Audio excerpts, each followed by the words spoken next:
Alam nyo kasi guys, hindi sa lahat ng oras okay tayo eh. Okay yung kalusugan natin. May mga pagkakataon talaga na mahina tayo, pumapalya. Parang makina, pumapalya.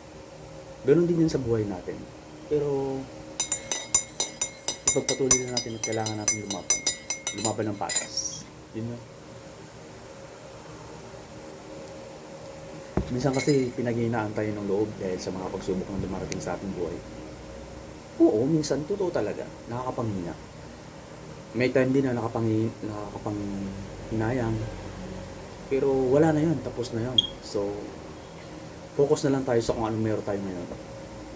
Diskarte. Minsan kasi nawawala na tayo ng diskarte. Katulad sa ating mga Pinoy, madiskarte tayo dati. Minsan kasi nawawala na. Dahil sa hirap ng buhay.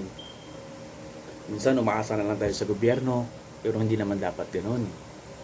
Kailangan natin magsumikap, magsipag para sa pamilya. Ganun yung dapat. Huwag natin walain.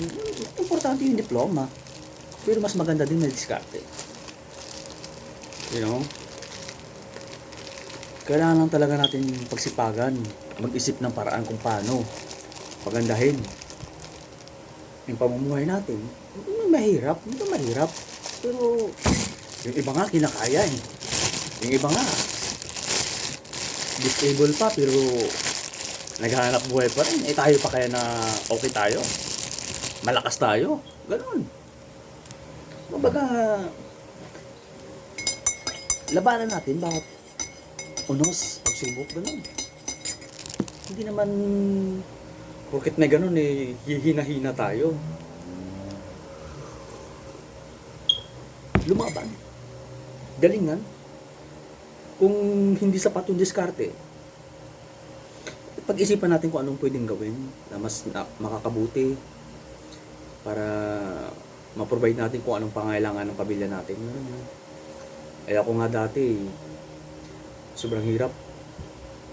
Nako, hirap. Kung alam nyo lang.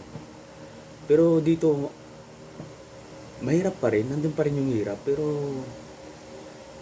may kunting pagbabago, you know.